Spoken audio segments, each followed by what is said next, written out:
இந்த கலியுகத்தில் இறைவனை அடைய கடுந்தவம் செய்ய வேண்டியதில்லை. இறைவன் புகழ்பாட கேட்க நம்மால் முடியும்.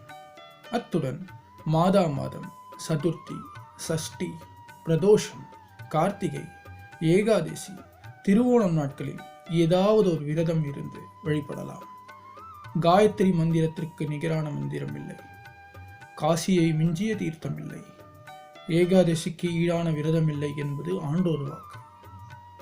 ஏகாதசி விரதம், குறிப்பாக வைகுண்டா ஏகாதசி விரதம் இருந்து கண் விழித்து மாலனை வழிபட்டால் அஸ்வமேத யாகம் செய்த புண்ணியம் கிடைக்கும் என்பது ஆண்டோர் வாக்கு. மார்கழியில் வரும் வைகுண்ட ஏகாதசியும் சொர்க்கவாசல் திறப்பும் நமக்கு மோட்சம் அளிக்கும் உன்னதமான திருவிழா ஆகும். இந்த ஏகாதசி நன்னாளில் விரதம் இருந்து வழிபட்டால் மகிழ்ச்சியான வாழ்க்கை அமையும் என்று வேதவியாசரை கூறியுள்ளார். பஞ்ச பாண்டவர்களில் முதல்வரான தர்மர் ஒருமுறை வியாசரை சந்தித்து துன்பங்களை அகற்ற ஒரு வழியை கூறுங்கள் என கேட்டார். அதற்கு வியாசர் அனைத்து துன்பங்களும் தீர ஏகாதசி விரதத்தை தவிர வேறு வழி ஏதும் இல்லை, சகல சாஸ்திரங்களும் கூறுவது இதுவே என்றார். இனி ஏகாதசி வரலாறு என்ன என்று பார்ப்போம். முரண் என்னும் அசுரன் கிருதயுகத்தில் தேவர்களுக்கும் முனிவர்களுக்கும் தொல்லை கொடுத்து வந்தான்.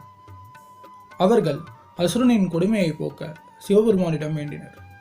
அவரோ திருமாலிடம் சரண் புகுமாறு கூறினார். திருமால் அசுரனிடம் போரிட்டார். அசுரன் தோற்று ஓடிவிட்டான். திருமால் அவன் திருந்துவான் என எண்ணினார்.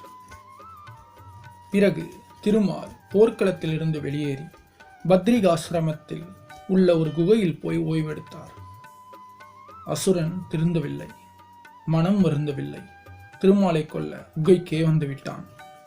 மாயங்கள் செய்வதில் வல்லவரான திருமால் உறங்குவது போல் படுத்திருந்தார். அப்போது அசுரன் வாளை ஓங்கினான். திருமாலின் சக்தி ஒரு பெண்ணாக உருவெடுத்தது.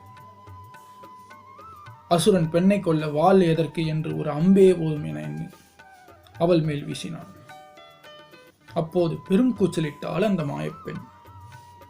அந்த பெரு ஒளியால் அசுரன் சாம்பலானான். ஏதும் அறியாதவர் போல் கண்விழித்த திருமால் அந்த சக்தியை பாராட்டினார்.